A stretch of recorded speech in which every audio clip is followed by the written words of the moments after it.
I'm Sarah Whiting. I'm Dean of Harvard's Graduate School of Design, and I'm here to welcome you to our very first virtual open house. It's pretty amazing to pull this off. I want to thank our amazing communications and events team, particularly Matt Smith, who set that groovy, chill soundtrack. Thank you.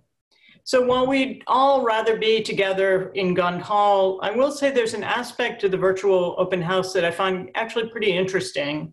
Since attendance isn't constrained by geography or cost, this should be our most open house ever. So there's something to mine in there in terms of greater openness on that the virtual playing field might offer all of us. Tonight's lecture is by Professor Ann Forsyth, who's trained in both architecture and planning. She works mainly on the social aspects of physical planning and urban development. Forsyth's current research focuses on developing healthier places in a suburbanizing world with overlapping emphases on aging and planned communities. But really the main focus behind all of her research and practice is how to make more sustainable and healthy cities, which makes her incredibly timely in terms of a speaker tonight. Before I turn over the podium to Anne, however, I want to just cover a couple housekeeping notes.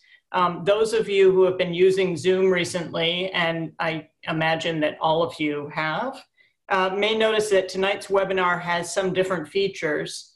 Please note that the chat function has been disabled so that we may all focus on Anne's presentation.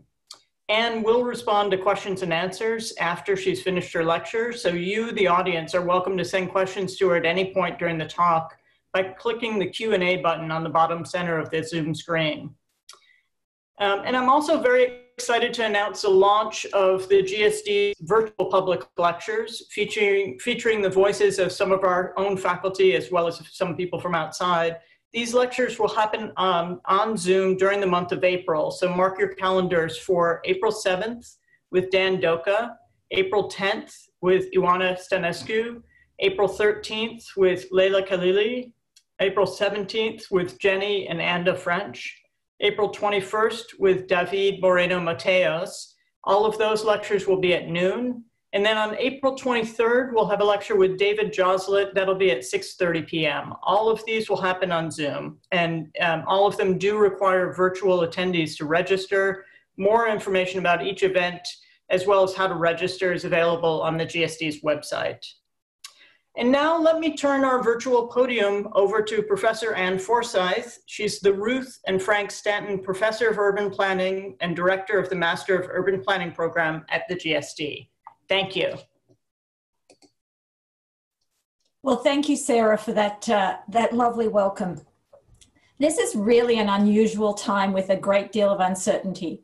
But while it's a moment of crisis and response, eventually we're going to experience recovery and a new normal. And so tonight I'm going to speculate about what planners and designers can do to make places healthier in the new normal. Sorry, just sharing my screen. Public health has a broad toolkit and is definitely they're experts in the current crisis. But there are roles for planners and designers in making healthy places. Because I am an urban planner, I focus on the scales of the neighborhood, city, and region. However, you'll notice that the title for my talk tonight includes homes, because the home is very important, not least because so many of us have been ordered to stay at home, and hence the title of the talk. So tonight I'm going to examine this issue in three parts. First, I want to outline the pandemic challenge of crisis and response as it relates to urban areas, planning and design. Now, this is an area where others at Harvard and elsewhere have done terrific work. And I'm just reflecting on that work as it frames the path forward for healthy places. Second, a number of people are asking whether this pandemic will be the death of high-density cities. the question of whether higher or lower density places are healthier has a long history in planning and design, from 19th century worries about cholera to 21st century angst about urban sprawl. The short story is that the research findings in terms of health are mixed, with pros and cons for different densities. And because of this, I feel that though there will be a new normal after the pandemic, urban areas will survive.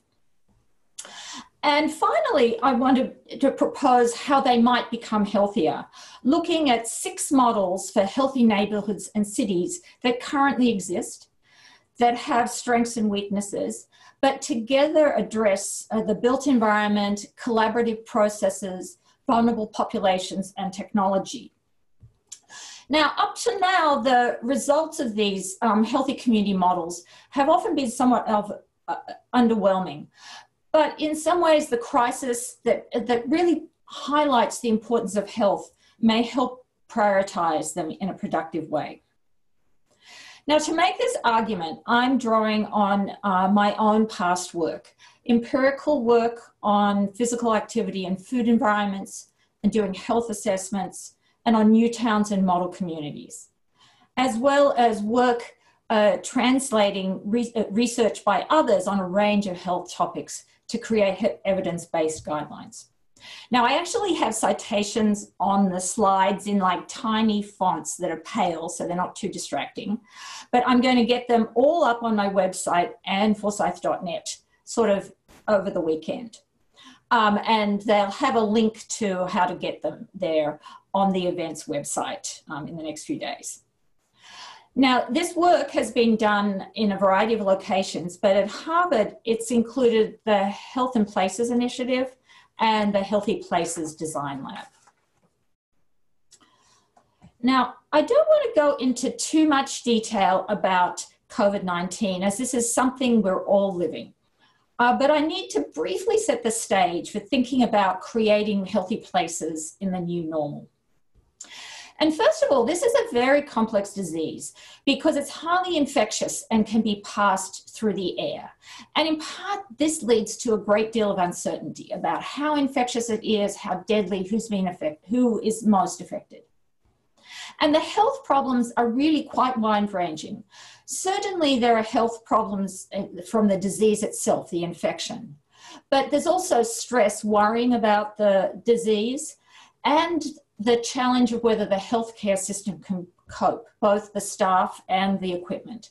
This image from the Global Health Institute at Harvard puts the healthcare challenge quite clearly, showing the difficulties if the pandemic is unabated.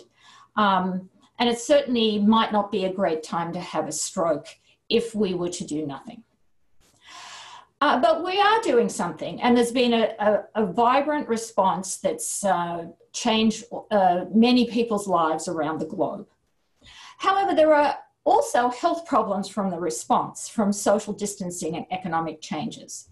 And this affects everyone, particularly the vulnerable, older people, those with low incomes, those who are now unemployed, and those on the margins, people like the homeless in the United States and those in unhealthy housing everywhere. There's a lot of different effects to do with stress and isolation, exposure to poor indoor air quality, homelessness, inability to access food. Now, we are all living this, but some of us have the benefits of delightful, supportive, healthy homes and neighborhoods, and some do not. So it's a time when vulnerability is particularly important. Now, one measure of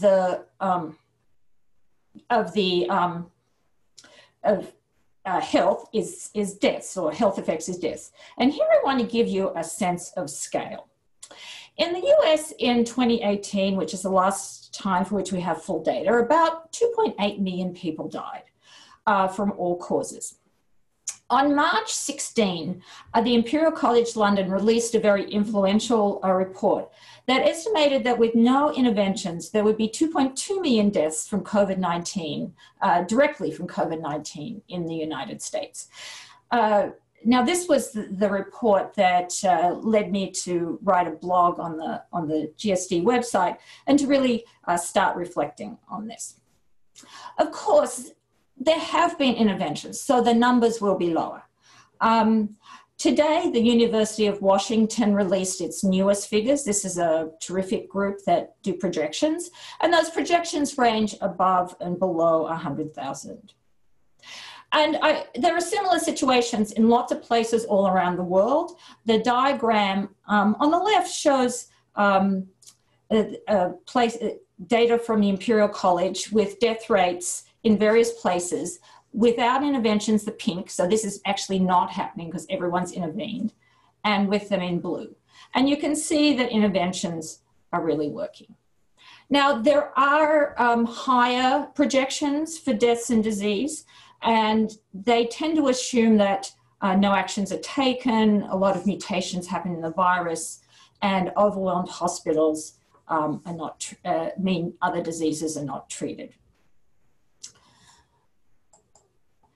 Now, in the 19th century, planners, and maybe the earliest 20th century, planners and designers worried a lot about infectious diseases. And indeed, activities like providing clean water and sanitation has improved life expectancies around the world. And although I put that in the 19th century, it's still a current problem in many parts of the world to provide things like clean water. But for the past decades, planning and design have been rather more engaged with what they could do related to chronic diseases, long-term exposures, and changes related to climate change. And you can see in the diagram part of the reason why.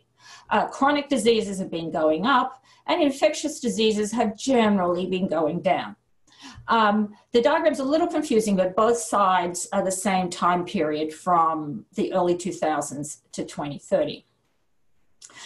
And as I'll discuss later, the chronic and non-communicable diseases are ones where planning and design can make some difference.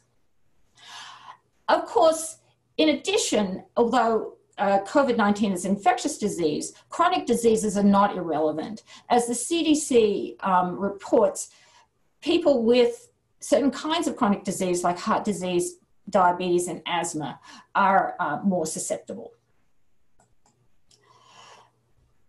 But we are not at a typical time with declining infectious disease.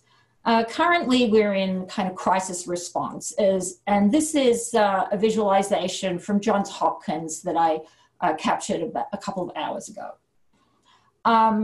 Though, of course, the numbers are approximations because different countries have different standards for testing and diagnosis. But as you can see, the confirmed cases have passed the million mark just today. So we have to wait for a vaccine, a treatment, or enough people to recover and build up immunity to go on without stressing the healthcare system. And the responses vary a lot by place. Some places, like Singapore, have managed to mainly mitigate at a moderate level with a lot of testing, not a lot of travel, isolating the sick, quarantining the exposed. But other people have had to go to social distancing of the majority or the entire population and sealing borders. And there's also been a need to mitigate the health effects of the response. For example, economic packages that allow people to eat and be housed, or programs of social support. So what does this mean for urban areas planning and design? Well, certainly there are a lot of interesting statistics out there, and those who are interested, there are terrific sources. But I think the one important thing to think about in terms of planning and design in this period is that we need to think about 3 different timeframes. For now, planning and design have certain niches, for instance, humanitarian architecture, or providing data, or giving voice, or being a voice for public inclusion beyond the digital divide. This is also a time when green and healthy buildings and landscapes matter, although in most cases they need to have been put in place beforehand.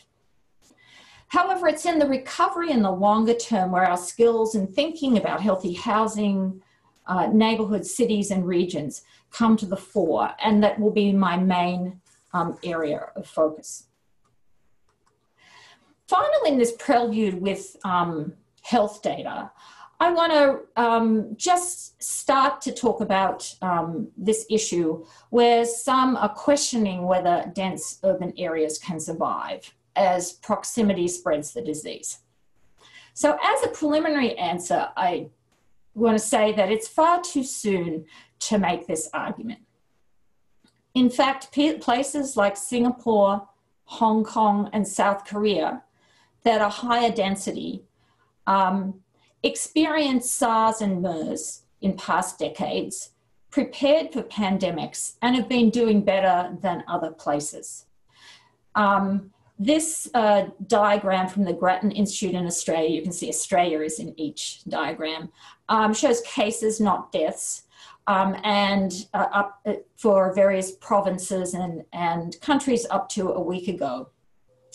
And you can see that some high density places like South Korea, Hong Kong, and Singapore are doing well, and without some of the massive closures that other societies have had to have using testing, tracing, and case isolation.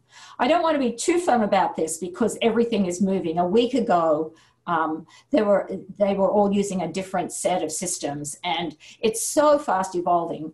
However, it just gives you some preliminary sense that there's not a direct relationship between high density and COVID-19.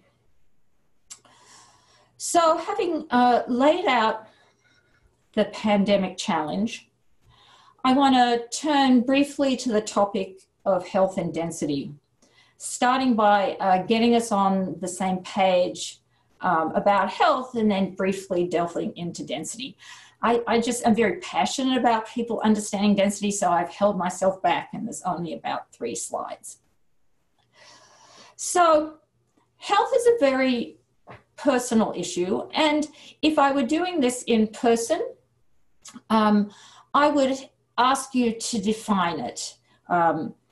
And when I would do that, there would be dozens of distinct definitions, from not being held back in what you want to do to a kind of complete set of a sense of spiritual awareness. This is the classic World Health Organization definition of health being a state of complete mental, physical, and social well-being, and not merely the absence of disease or infirmity. So for public health folks, health is the sort of the larger concept into which well-being fits. Many other fields, for instance, public policy, would reverse the hierarchy and see health as part of well-being, along with good housing, worthwhile jobs, civic engagement, and so on. So health is a complex topic, and for this talk, I'm going to move between talking about health and health. I'm going to use health and well-being interchangeably, using both terms. So how does health connect to place? Well, this diagram is a fairly classic social determinants of health perspective.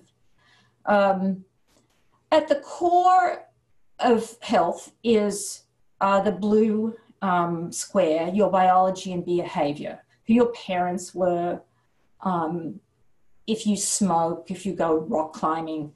I have low blood pressure, not because of my virtue, but because my father had low blood pressure. At the broader level, the green box is this wider system of ecosystem, society, media, government, and work, which broadly frame your capacity for health. And is part, you can see why in the current period with the economy, why it's so important. And in the middle are a number of social dimensions, as well as place. And if I had to tell you one thing to do to be healthier, it would be to be educated. But places have influence by protecting you from harmful exposures, connecting you to the resources to be healthy, and providing supports for healthy behavior.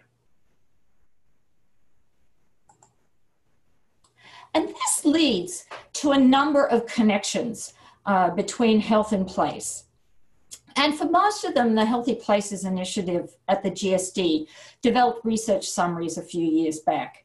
And this includes topics, the exposures, connections, and supports, and also populations like older people, children, and those with low incomes. I'm just going to highlight 4 dimensions to give you a sense of the range of this work. The broad ways in which urban planning and design can intersect with health. For example, air quality, both indoor and outdoor, has a fairly clear literature. Of course, no health literature is completely clear, but I can say that with current technologies, you don't want to put a childcare centre beside a freeway, for instance. How the environment affects social capital and connections is more complex. The literature lacks consistent definitions, looks at multiple kinds of social connections, but it seems that different kinds of environments support different sorts of interactions, and there's no clear benefit of high density environments or low. This may be disappointing for those who like to make high density vibrant places, and they certainly do foster social connections, but there are other kinds of social connections that can happen in other kinds of environments. And finally, on topics, the issue of for mental health, there are very, very clear benefits of being able to see green things. For mental well-being, for stress reduction, and cognitive improvement. But people are really still working to find dosages. Is it enough to look at a screensaver of something green? Is a potted plant enough? Or do you have to have a more substantial green experience? It does seem that low dosages can be very good, but it's an area of current research. And finally, the issue of populations is key. Again, older people, younger people, those with low incomes experience environments differently. So a healthy environment for one group may not be for another. And this is actually important for planners and designers. Often we want to sort of make an environment that feels good for us, and it may not work so well for other people, which is a purpose for research. So where do higher density cities fit in all this, particularly in a pandemic? Well, I just did want to have a brief aside to talk about what density means. Because at the base, density is really just things in an area. But there are lots of different densities, population densities, tree densities. And so there are a lot of related terms. So there's a great deal of confusion.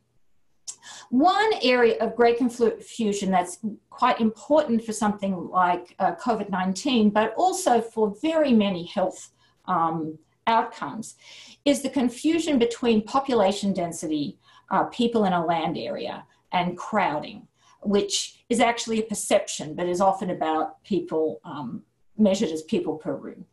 You can have a crowded farmhouse in the middle of nowhere, and you could have a district of high-rise condos that are second homes that may have very few people living in them with a low population density. So it's very hard to match. So crowding is quite different. I mean, they would have very low crowding. So crowding is very different to the physical form. Also, there's often a confusion between density and building type, but as the diagram shows, you can arrange the same density in lots of different ways. Scale matters in that if you measured density just around the tower block, it would be higher than if you include the whole lot.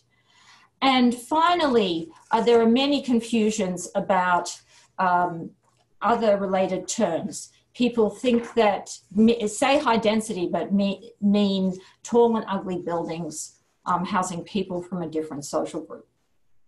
Now, I have removed a gazillion slides at this stage because I love to tell people about density, but not everyone, but that's for another talk. What I do want to do is cut to the chase and say that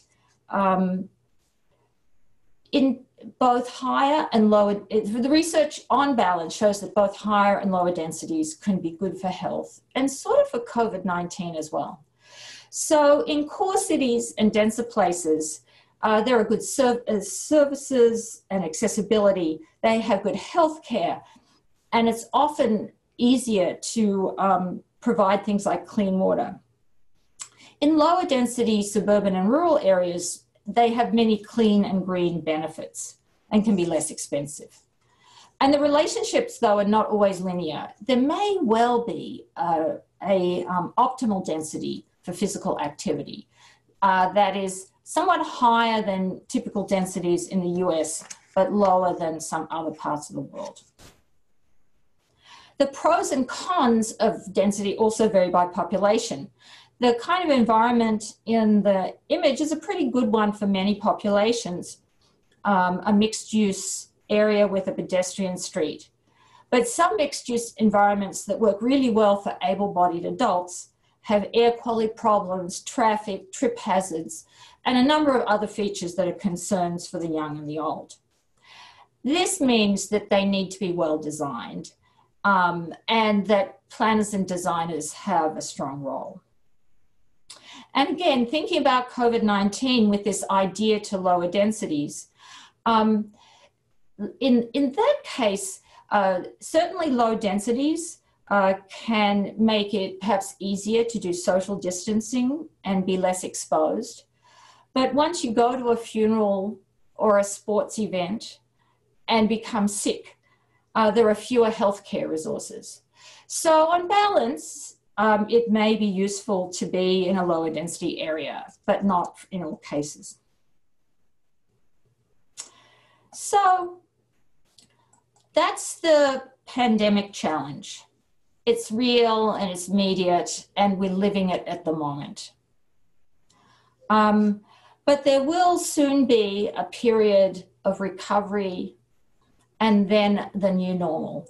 And preparing for those periods is key. And in preparing for them, we don't want to throw out higher density environments. They have benefits along with costs. And so what does this really mean for healthy places? How can we analyze, as you can see in the diagram here, the kinds of environments that can promote health and then design better ones? So here I'm going to rely on some work I've published fairly recently on health and model communities. Briefly, when you look around the world at attempts to create healthy cities and neighborhoods, they're diverse, but they do tend to cluster into some camps. More comprehensive approaches, ones that use population groups to build allies, and those that use healthcare industries and health technologies as an organizing principle. For COVID-19, they actually provide different assets. If we had to place them, if we had actually had these in action in more places, they would have helped with the crisis response and recovery, as well as being beneficial in the longer term. This is partly because of their actual physical design, but partly because they typically create collaborative organizations, which could be a helpful part of dealing with COVID-19 and other health issues. I do want to say that in a lot of the world, just getting clean water and sanitation would be a really big step forward. it's through the Healthy Places Design Lab, Rahul Malhotra, Healthy Places Design Lab and other Harvard sources. Rahul Malhotra has been doing really terrific work on sanitation.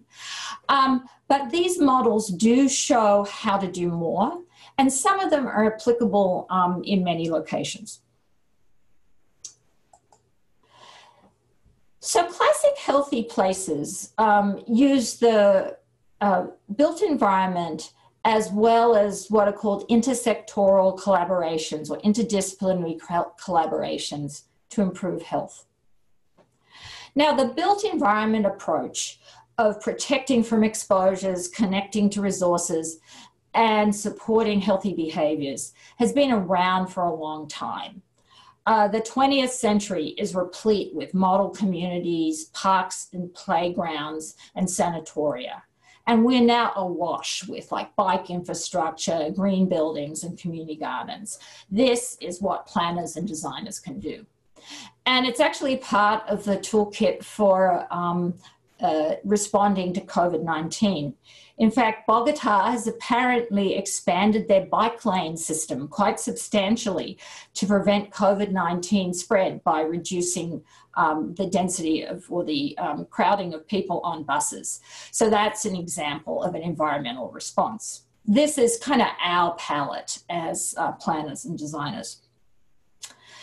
The collaborative approach, which is exemplified by the World Health Organization Healthy Cities program, comes out of a different sort of source, out of the health promotion movements of the 70s and 80s that led to other initiatives like Health in All Policies. Now, what this does is it fosters collaboration between health and other experts, including urban planners and designers, along with communities, business, government, and education. It uses policies and programs as well as environmental changes.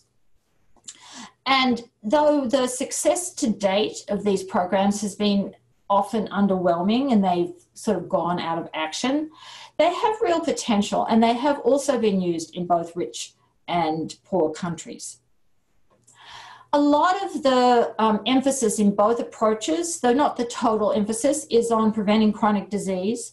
And given that such diseases are exacerbating COVID-19, they could be part of a solution. This is an example of the sort of healthy built environment meeting some of the collaborative approach in a project that I did with collaborators at the GSD, where we reviewed hundreds of articles to come up with evidence-based strategies for the built environment, exposures, connections, and supports. But we also looked at the process of planning, designing, and implementing healthy places. And because it matters how people and institutions are involved and how strategies are tailored to local areas. A second case is Belfast Healthy Cities, one of the longest running examples of the World Health Organization Healthy Cities program in Europe, in place since the 1980s. Like many of those programs, it came from a deindustrializing city using health as an organizing principle. They've done a lot of different things: healthy city plans, health equity, health impact assessments, healthy built environments. But most importantly, they represent a structure for a long-running collaboration around health that involves other sectors, including planning and design. The second set of models, population-based lenses, uses older and younger people as a sort of focal point for improving cities and neighborhoods more generally. They sound really similar, but in fact, they have quite different theoretical underpinnings. The age-friendly communities approach, which is an idea and a World Health Organization program, is based on health promotion, healthy cities. New York, with the illustration to the left, is one of the larger ones. They're often participatory and they look at a range of issues from housing and transport to social support and the arts. But generally, in this area of age-friendly communities, there's been a lot of innovations in housing, services, social connections, and mobility. Child-friendly communities come from child development and the rights of the child, but do incorporate place-based activities like safe routes to school, in part because the local environment is so important to children. A pandemic in this case affects older people the most, but generally a focus on the vulnerable is useful in targeting resources, and these kinds of projects can set up supports that are often missing in the current response. I fear, for example, that there are a lot of isolated older people at present, and these kinds of programs, designs and plans could help that. I just want to say that, that child-friendly cities, while often having a more conceptual and education based focus, do involve planning and design, in this case, a participatory design of the park. But when you think about the UNICEF child-friendly cities goals, issues like rights to services, participation, safety, and play are really key issues that we need to grapple with in the current period with so many children at home and in families going through stress. The last sort of models are these health technology cities. And I actually used to think these were fake healthy cities, focused on jobs and healthcare, and the healthcare jobs might not be healthy, and if they were the smart health environments, they may be using technologies to just monitor unhealthy behavior. I got really sick of people asking me how to make a smart health environment, as if it would create the kind of collaborations and sort of long-term structural changes that some of the other programs create. But I have come to see that these are very exciting to many and quite complementary to the more comprehensive or population-based approaches.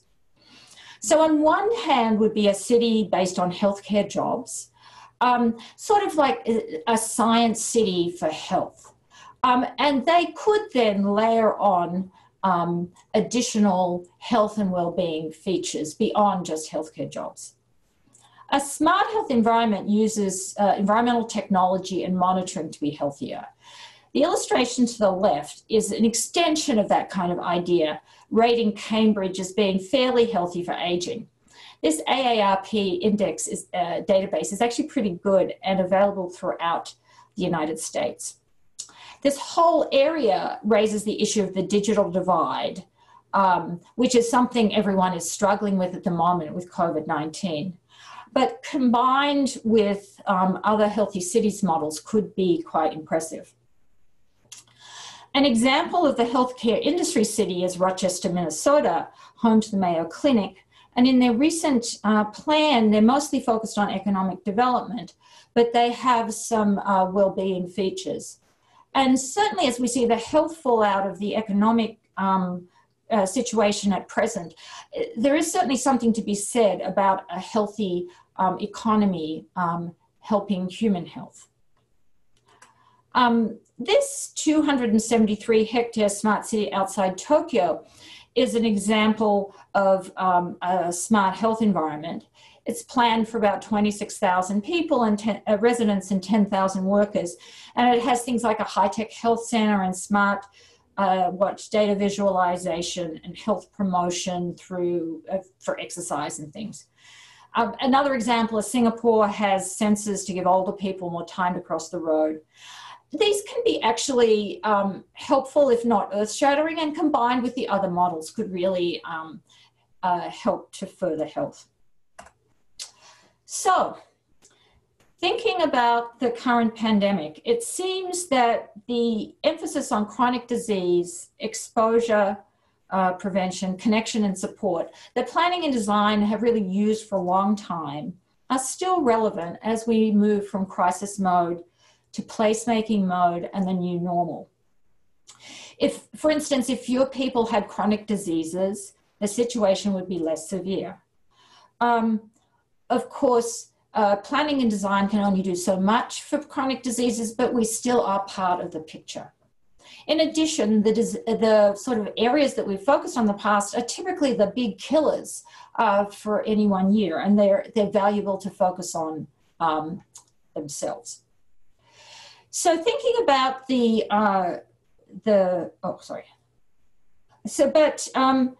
like these models, in addition, COVID-19 response also combines spatial strategies, coordination, sensitivity to vulnerable populations, and technology. So in a way, COVID-19, though in a different way and with a different set of strategies, is showing some benefits of collaboration, let's hope, in the longer term.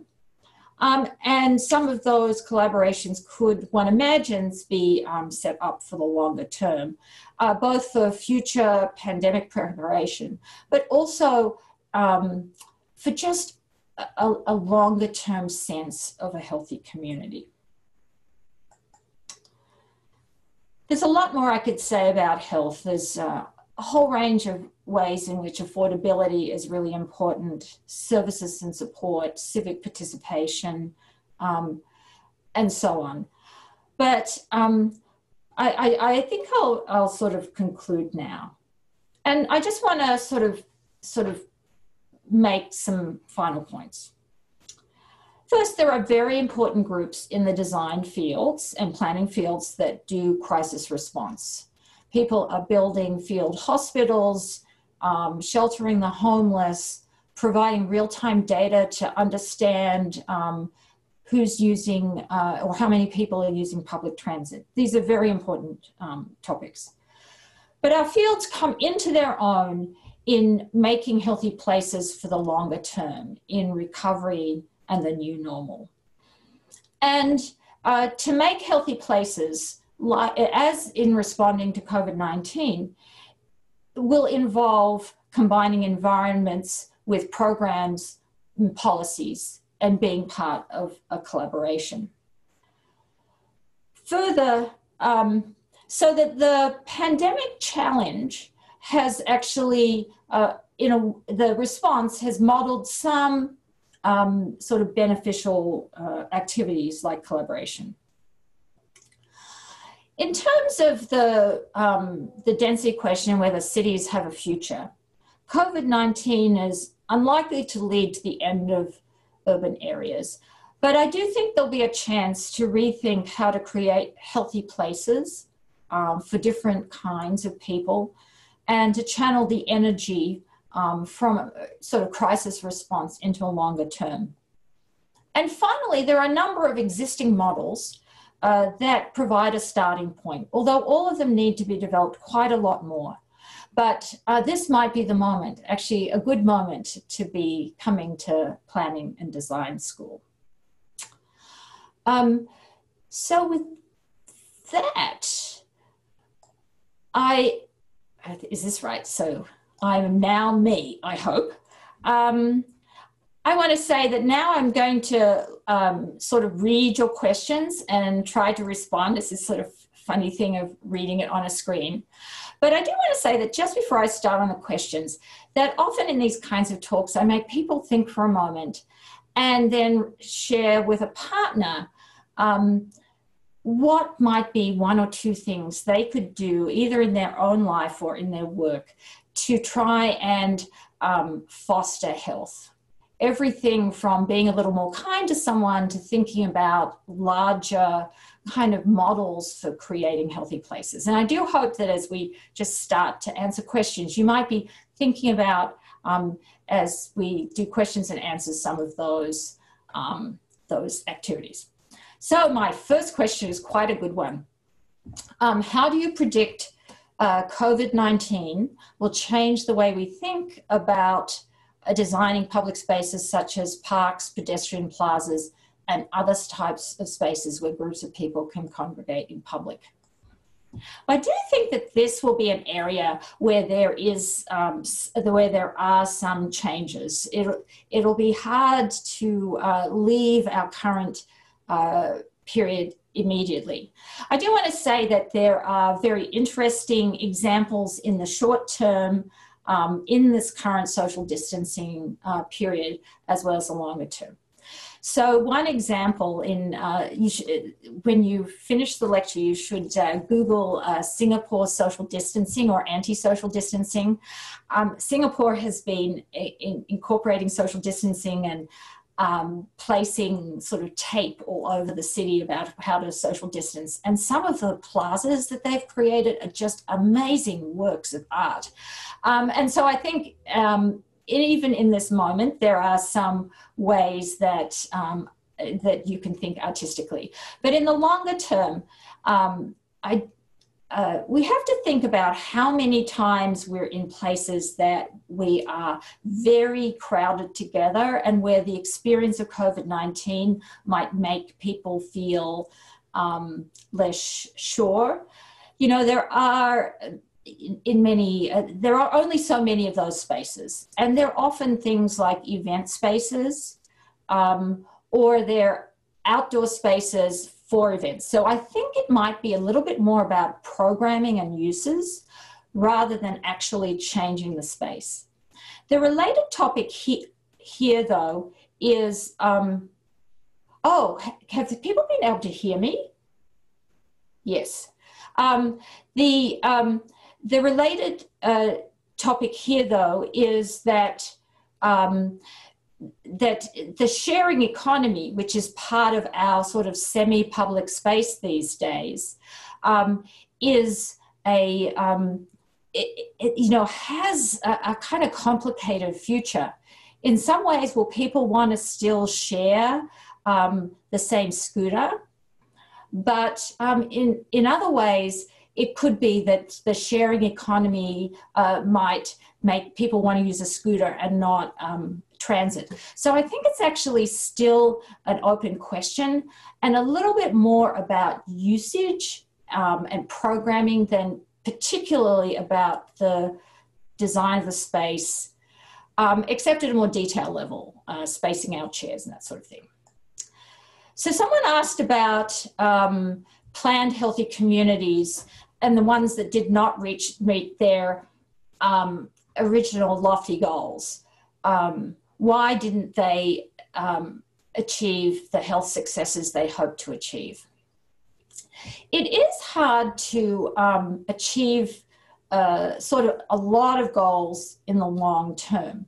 And some do it in one dimension and not another. So an example I quite like is Cumbernauld in Scotland, which was designed as a pedestrian environment. And for quite a while, they had pedestrians completely separated from traffic, and it was fairly high density, so people could easily walk around and get to shops.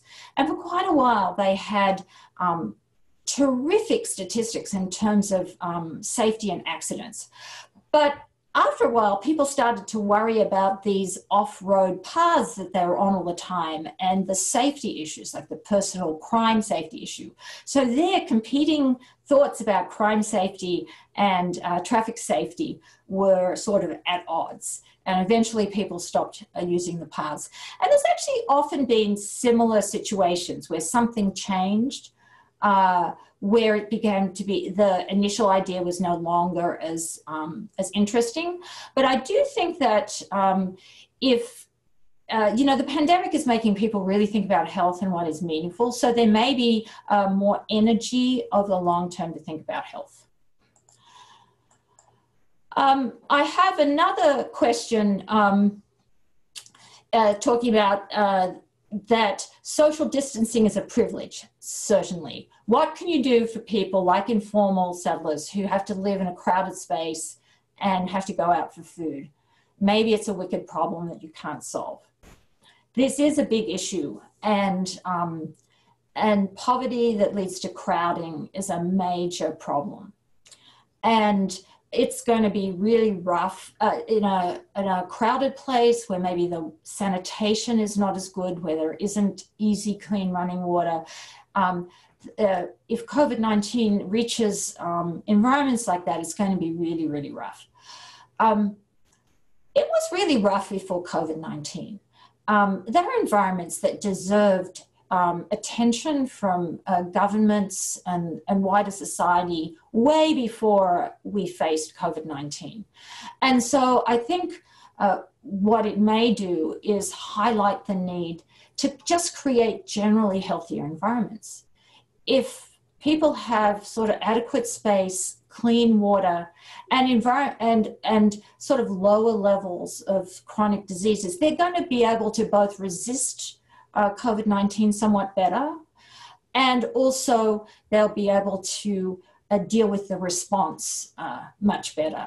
So I'm hoping that it sort of raises this larger question that health is something that everyone deserves, and environments where COVID-19 response is hard deserve our attention all the time. So someone asked, do you think that the cities are going to change on the positive side physically, socially after the crisis or the pandemic? It is hard to tell. You know, I'm a very hopeful person. I think planners, one of the core values in planning is optimism.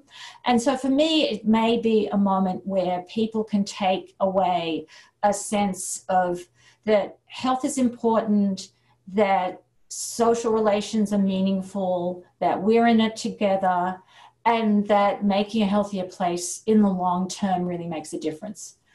On the other hand, past crises, and if you think about the Depression, which did go on for a very long time, it did make it made a generational change, perhaps not towards making healthier environments, but that was certainly a generation that volunteered a lot. But other crises have not necessarily fundamentally changed things. After 9/11, people eventually went back to, flying a lot and so on. And in fact, that led to some more suspicion and security and so on. So I'm actually hopeful that it can be channeled in positive ways, but I'm certainly not sure that's going to happen.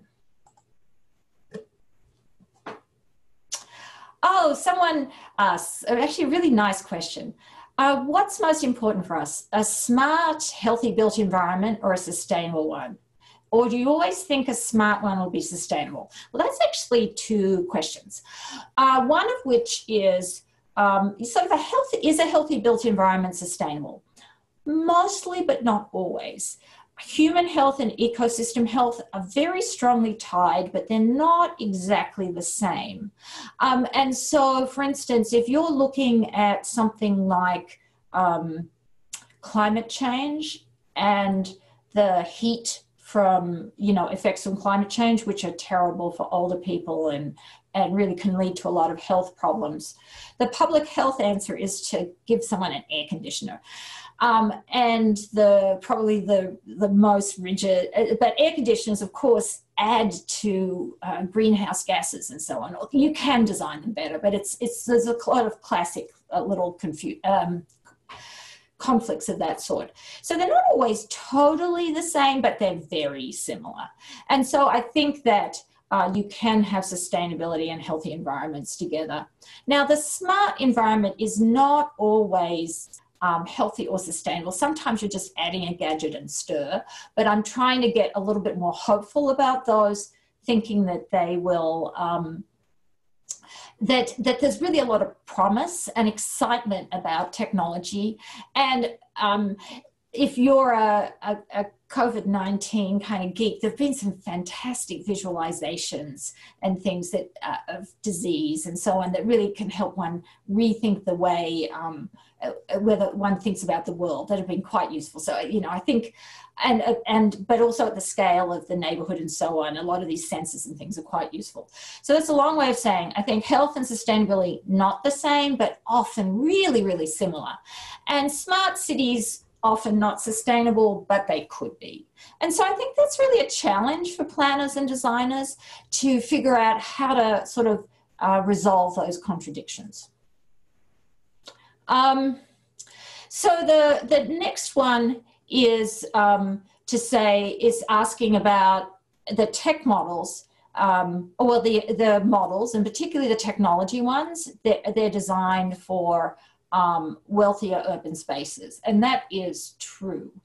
Although some people have taken some of those models into lower income communities. There's a lot of really interesting kind of mapping squatter settlement or using sort of apps.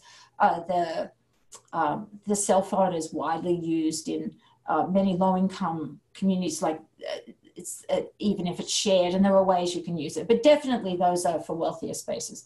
The ones that have been used mostly for lower income communities are the sort of classic healthy cities, the collaborative activities. Those have been used around the world to try and break through silos between government, business, and communities to foster health. And sometimes they're running a program like immunization. It's not necessarily making big environmental changes, but that can really help bring people together around health. And the age-friendly communities and the child-friendly communities are kind of linked to that because they sort of balance programmatic and place-based strategies. And finally, healthy built environments are used.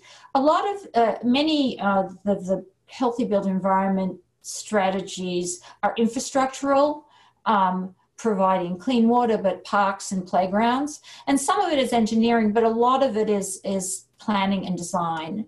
And so definitely you're right. The technology ones are a little harder to apply, although as technologies change and become less expensive, there are definitely some ways forward. I'm actually part of a project that will, with people from engineering and anthropology and social medicine, trying to think about how to make more inexpensive technologies to help older people stay at home, not only in the US, but elsewhere. So the next question is to, just a minute, I'm just trying to, it's a little, the next question is asking how in recent history has architectural design changed in societies and urban spaces impacted by similar pandemics? Well, the short story is the other pandemic in the world at the moment, or the other main one, is HIV and AIDS.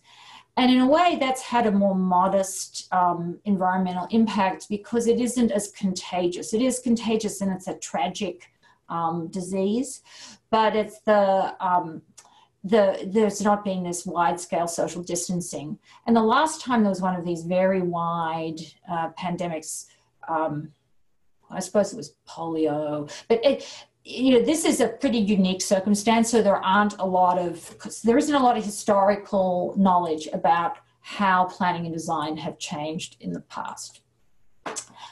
The next question is actually a really excellent one.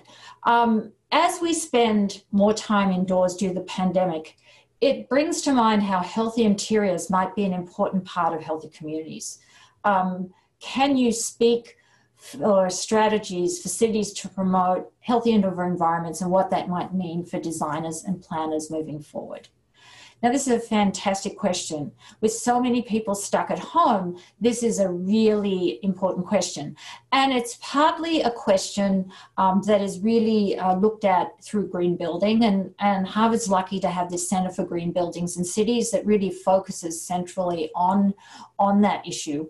Indoor air quality really causes a lot of disease and some death all around the world. And we often don't think about indoor air quality as being an issue. But it's more than that. There's actually other health issues from the interior. Everything from domestic violence, when you can't get out to escape it as easily, to isolation for people who are at home alone, particularly those who are not as tech savvy. It could be really tough at the moment for people who either aren't tech savvy or don't have the income to have reliable internet. These can cause a lot of mental and issues, but also it just means that you don't have support there. So definitely there are a number of strategies that planners and designers can use. From the design side, the idea of a sort of robust green building is often a healthy building. And there are people like Holly Samuelson and others in the architecture department are looking at that. I think more on the planning and the MDes side are thinking about the sort of the social relations that allow people to sort of connect with each other and so on. So I think that this is a major issue that has both sort of green building dimensions, but many, many social dimensions. So let's do. Oh, if you were graduating from the GSD virtually, which will be lovely, in a few short weeks, where would you place your talents and energy for the biggest impact now? How might this pandemic reframe where and how we should consider engaging professionally? Well, this is very interesting because it's in part a question of where you can get a job, but also where you can make a difference. And here I'm going to actually talk a little bit more on the planning side because that's where I've been thinking about it a bit more. I'm a member of the board of the American Planning Association and part of discussion groups there. And the APA has been doing quite a lot of actually useful work on this. One issue is to figure out how the world will change. Will the sharing economy disappear? Will people still want to share their Airbnb lodgings? Will we have Zipcar anymore, and so on? So sort of thinking about how will the way public space is used change? Will we have to rethink events, even if we don't have to rethink the space itself? Could there be opportunities to actually sort of do some redesign, thinking about the street as more of a bigger social space? So thinking about the recovery, I think, is quite important, like what's going to happen. And then actually having the skills to think about these sort of long-term interdisciplinary collaborations. So putting yourself in a place where you can sort of collaborate with other fields, because it's actually going to require quite a lot of interdisciplinary collaboration to solve these problems. Of course, to do interdisciplinary collaboration, you need a discipline. So you need to know who you are to start with, but being able to reach out further. I hope that's fine, Amelia. We can talk more later. That's one of our maps. So someone has asked an intriguing question. When designing building for a healthier neighborhood, what's the typical time frame that one should think ahead for or expect to see an impact from their designs? Within a year or a decade? Well, this actually does vary a little by profession. When you're an architect, you can kind of build it and it's done. A landscape architect, you have to kind of wait for it to grow. And planners are doing these 50-year plans and then rejiggering them in 10 and so on. But the sort of the broader answer is, I think it's important to think in several timeframes. One of which are, where can you have some short-term wins? And they may be to do with the crisis response, or they may be to do with trying to do this sort of move to the new normal as we're in recovery. So think about, you know, what are possibilities in the short term? What are design interventions, planning strategies, and so on?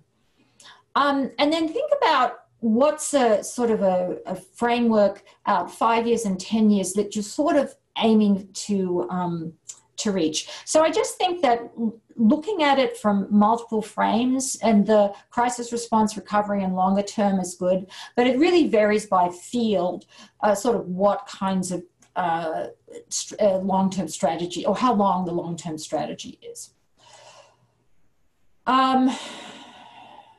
Sorry. Oh, this is actually a nice one. We should actually ask the dean this, but I'll have an attempt now. How would public spaces and open spaces change when it comes to campus design? Well, this is interesting. I actually think the campus is a really sort of classic sort of design. And for something like, say, Harvard's campus, they've really done a number of things like having movable chairs and so on that allow you to use that same space in lots of different ways. So I think this issue of flexibility is already starting to be built into campuses, and that's very useful. But I do think that I'm an immigrant, so I live quite a lot of my life online already, but this is making very much more of our life online. So I could imagine that we may have more hybrid virtual real spaces, but this is, I'm not sure how important that's going to be for health, but it could be quite interesting in the longer term. We don't know which kind of pandemic we're going to focus on in the near future. It's quite impossible for us to tell what the next one is. So can we say the model of a smart, healthy built environment is not constant? Yes, it is hard to tell what pandemics or even just challenges will have. For instance, when you think about climate change, there's floods and droughts, and there are zoonotic diseases or sort of vector-borne diseases like dengue and Zika and so on moving around. There's a lot of moving parts, not only in pandemics, but just in sort of general changes in the world. But one of the issues about these models for healthy places is they're actually not static models. They're not models that say you need to build this environment in that way and, you know, repeat a blueprint. They're typically, it's a little of that in the healthy built environments, but even those ones think about how to collaborate across sectors to get these things done and to sort of tailor approaches to the local area. And a number of them, particularly the healthy cities, the age-friendly communities, the child-friendly communities, are really about collaboration and about responding to the circumstance, about being very sensitive to each community and to changes. And so I think the models are both process and product, and that allows them to respond to changes like pandemics or the all the changes that we're really certainly having come through climate change, for instance. How does one balance the need for local interventions and the challenges associated with regional cooperation that's harder to achieve? Well, this is an issue, and it's a different issue in different countries because different countries have different levels of cooperation and different levels of regional sort of governance. And I could talk about several places, but maybe we'll talk about the United States as a kind of difficult case here because the US is not a strongly regional thinking place.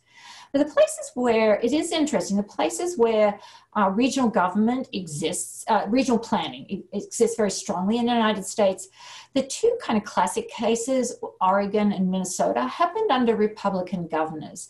And that happened because, in part because regional governance is very efficient and you can save money. But one of the nice things about health is it actually is a cross-country cutting area.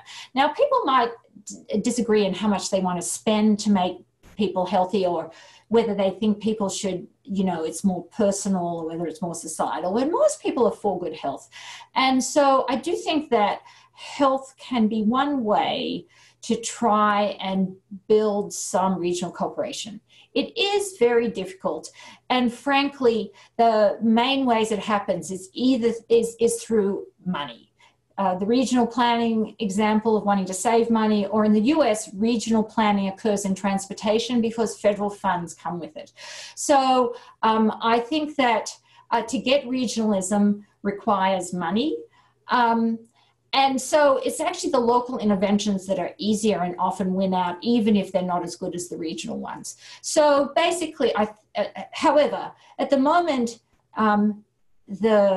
we're in many places, we're very much focused on health. So this might be a moment where regional and local concerns can align more.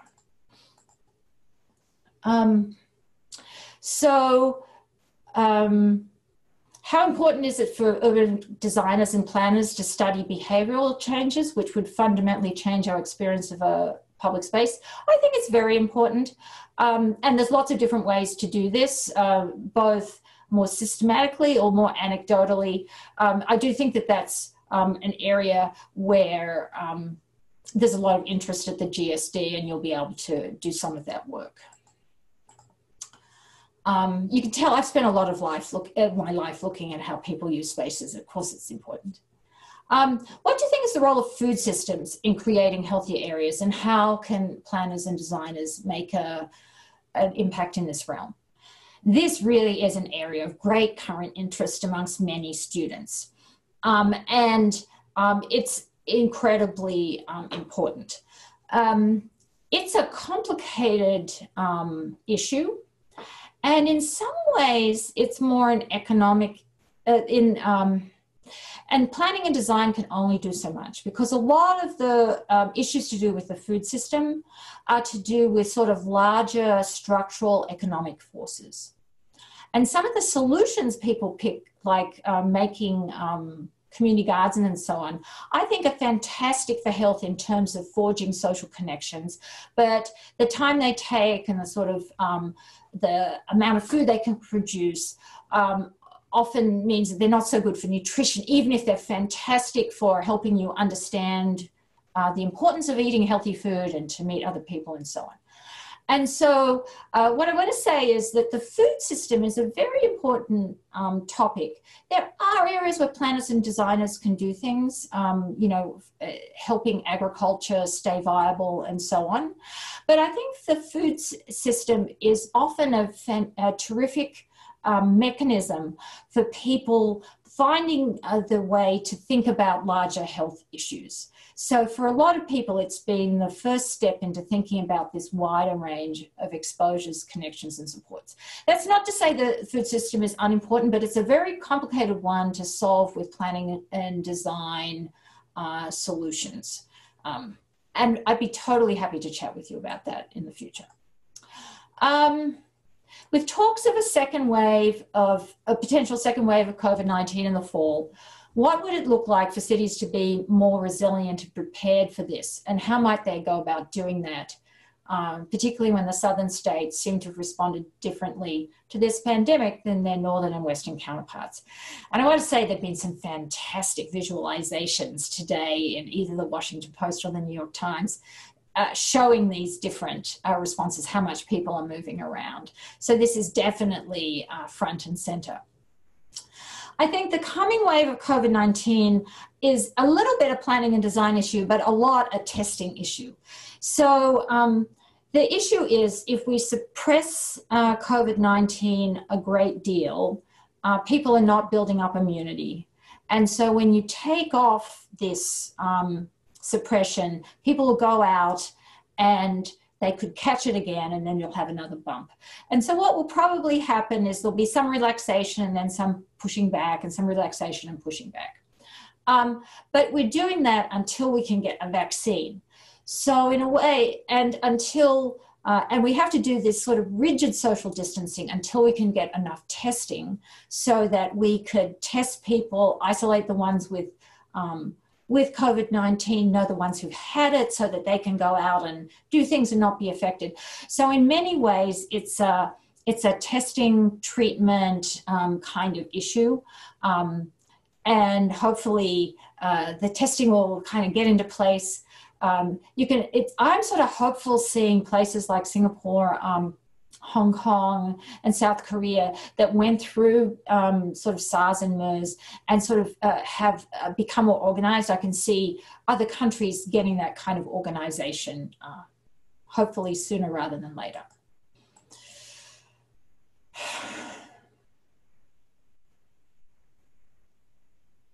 Yeah, so the next one is, I think before we replan our cities as a result of COVID-19, we need to look carefully at the statistics. A recent report out of Europe shows that if we had tested comprehensively for COVID-19, the mortality rate would be quite low, about 0.25% to 0.5%. You know, this is because it depends on, you know, who you count as having COVID-19. The deaths due to heart disease and nutrition problems are much higher, as I showed you in the earlier slide. and thus we are closing off parks and opportunities for physical activity seems ironic in the light of these statistics. Can you address this? So this is a complicated issue at the moment. We have a pandemic that's very infectious that many countries are not yet prepared for because, for various reasons, they're not yet prepared. So at the moment, we're doing intense social distancing to buy time, to get to the place where we can test and trace and isolate those who are really at risk and sort of start to get back to the new normal.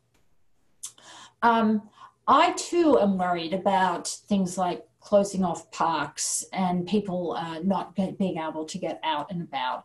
It is a very difficult thing. And it's in part a reaction to, say, groups of people who have used the parks and not been appropriately socially distanced.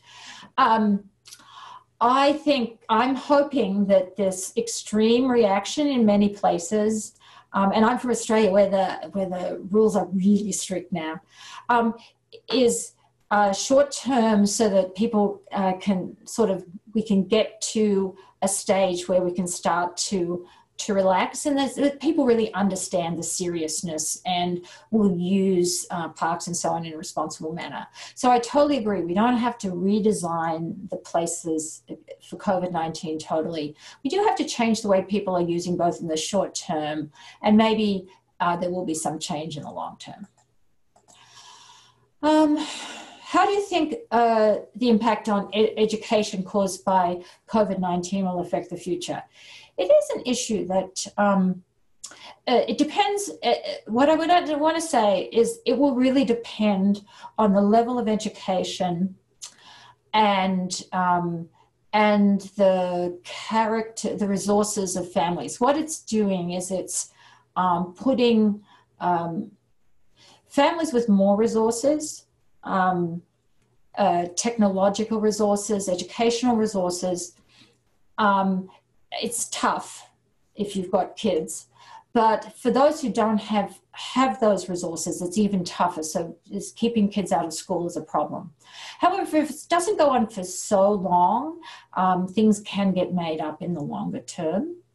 I think that in the higher ed level, we're more capable of moving to a virtual system, although certainly in places not like Harvard where people have very few resources, this is a problem. But I think that as long as it doesn't go on for way too long, the impact on education will not be so much. Actually, in a way, I shouldn't have answered that. I do have some opinions, but it is less about my area of expertise in health. So I'm quite happy to be proven, to have some evidence that would change that. So how will planners and designers, we're down to about 5 minutes to go, but I think I can answer a few of those. So how will planners and designers get along with governmental policies to move society think about healthy environments and models? How will they cooperate? This is a little complicated. I just think that planners and designers could take advantage of this moment when governments are interested in health and really sort of use the power we have to kind of visualize a better future. With planners, it's sort of more with words and charts and graphs, but with designers, it's with kind of imagery, although planners use imagery too. But anyway, we have a way of visualizing the future that could be quite compelling in helping governments, in helping us find a place at the table in thinking about a healthier future.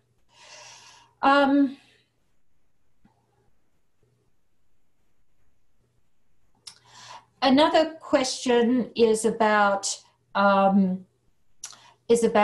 planners and designers are thinking about the health impacts of climate change. I think that that's actually quite important, and many people are. Everything from sort of displacement and disruption with disasters to so that there's long-term sort of slow crises like increasing health, increasing drought. There will be some places that will need to be moved. Professor Pizer and I are starting to look a bit at planned retreat from floods, from droughts and so on, and what the lessons may be from the history of model communities. but we're just one of very many people for whom this is an important issue. So I think that's definitely something where people are thinking about it. And I just think there's so many that it's hard to come up with one example. I am conscious that we've got about 5 minutes to go. Oh, and there are just so many questions. I may not be able to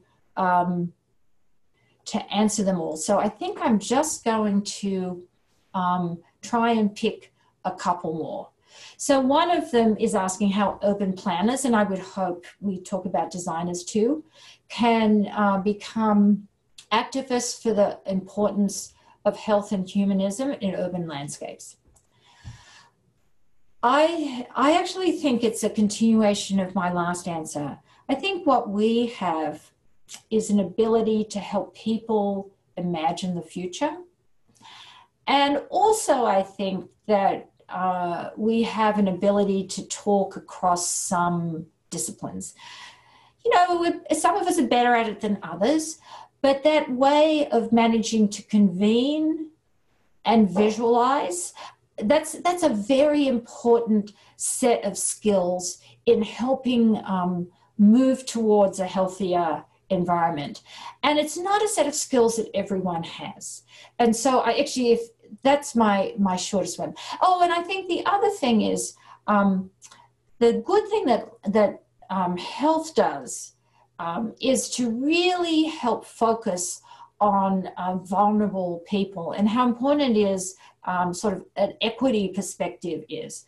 And so I think that the health perspective, health is sort of something everyone likes, but it's also deeply about equity, and it can allow a more activist stance just intrinsically.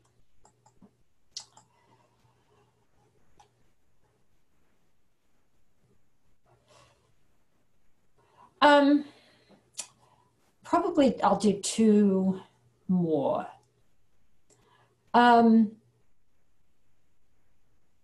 So someone asked me, will planners and designers have to start to choose health over sustainability?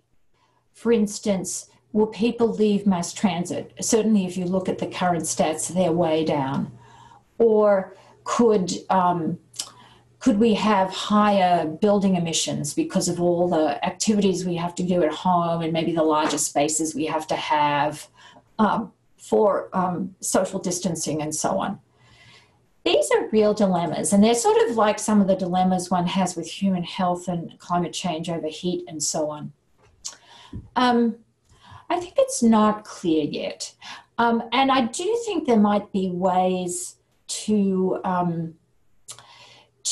harness changes that are already happening in, say, the transportation system or the sort of, and building systems, although I'm not as much a building expert, to try and come up with sort of like a third way. So think about it, if I actually think people will get back to public transit, and like in Singapore and South Korea and Hong Kong, they'll just be very good at responding to problems when they come along. But if in some places like the US, where in many places transit is not so popular, it might be sort of difficult. And so there could be ways in which this is a way of channeling people into bikes. This is thinking about more energy efficient other vehicles. It's thinking about, do people actually have to move around so much? Could we have a very equitable infrastructure, like a national or an international internet kind of policy, so that we can actually, so that we don't need to use mass transit as much and can sort of move around virtually. Of course, some people have to do it, but that could sort of spread things out more. So I do think that it's a time for imagination. There are lots of new technologies in transportation coming through.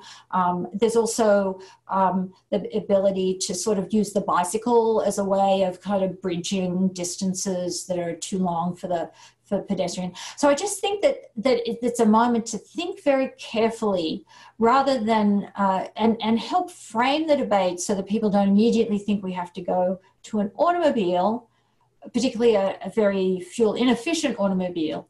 but they think through a number of other strategies. So I think that there's a way of doing that, but it requires planners and designers to be quite sophisticated and really be able to understand the potential unintended consequences that could occur.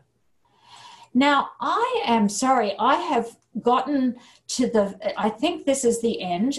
I'm a suburbia expert and I can see a suburbia question coming up, but we're at 8 and I think I need to respect everyone's time and finish. I'll talk with everyone about what we can do about these other questions, and there may be a way to do a little chat about it later. I want to really thank you and say that there is a terrific day of programming tomorrow. Everyone at the GSD is really looking forward to having folks at the open house, and we're looking forward to meeting you. So thanks so much for coming, and see you again at open house tomorrow.